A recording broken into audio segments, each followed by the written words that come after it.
السلام عليكم ورحمة الله وبركاته. ازيكم عاملين ايه؟ اللي مهتم بالجديد والمفيد في عالم التطبيقات اشترك في القناة وفعل زر الجرس عشان يوصلك كل ما هو جديد ومفيد في عالم التطبيقات.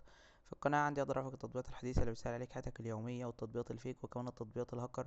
النهاردة ان شاء الله مع شرح تطبيق جديد واسمه تيستر تيستر اب ايرن ماني. التطبيق ده مساحته 27 ميجا وحمله اكتر من 5 مليون شخص. التطبيق ده عبارة عن تطبيق خاص باختبارات تطبيقات او اختبار العاب او استطلاعات رأي عبر الانترنت، تقدر تحقق منها دخل مادي سواء دخل شهري او دخل اسبوعي.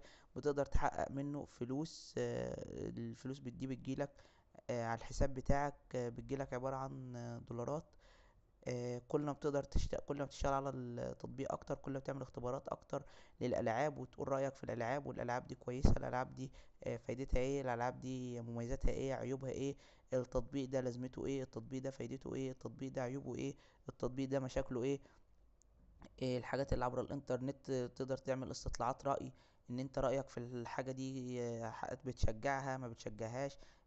بت حاجات زي كده يعني. وتقدر ان انت تقدر تحصل على دخل مادي او دخل اضافي على المرتب بتاعك، تقدر تحسن فيه من عيشتك المادية.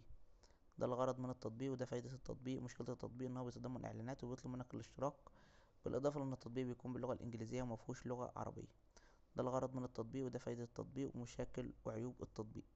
لو عجبك شرح التطبيق يا ريت تدوس لايك للفيديو. لو عايز شرح تطبيق معين يا ريت تكتب لي في الكومنت لو اكتشفت ميزه او عيب للتطبيق. في اي تحديث من التحديثات القادمه اكتبها في تعليقات الفيديو. بمناسبه لو اكتشفت ميزه او عيب اكتبها في تعليقات الفيديو. ده تنويه دايما بننوه عليها في اخر كل فيديو، علشان في ناس بتشاهد الفيديو بعد نزوله بحوالي سنة، 10 شهور، 8 شهور، ويلاقوا فيه مميزات وعيوب في التطبيق ويقولوا انت ليه ما قلتش كل المميزات او كل العيوب اللي في التطبيق. ببساطة لان دي يا جماعة تطبيقات بينزل لها تعديلات مستمرية.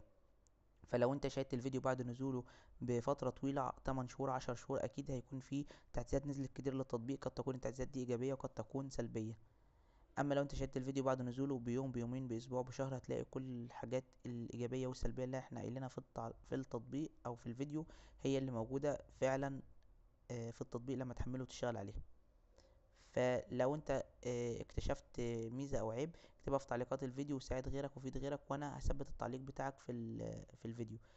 اما لو انت مش حابب تحمل التطبيق وحابب ان انت تعرف المميزات والعيوب بتاع التطبيق ايه، بس الفيديو مش جايب لك كل حاجه او الفيديو قديم، فاكتب لي في اي تعليق او كومنت على اي فيديو قول لي اشرح لي التطبيق ده مره كمان، عشان ده شرحه من زمان وانا هعمل لك شرح جديد للتطبيق بالمميزات والعيوب بتاعته الجديده، وازاي تشغل التطبيق، وازاي تشترك في التطبيق وتلغي الاشتراك لو انت اشتركت فيه. او راسلني على اكونت على الفيسبوك او على الماسنجر على اكونت باسم مراجع برامج، وانا هقدر اساعدك وافيدك ان شاء الله. وشكرا، سلام عليكم.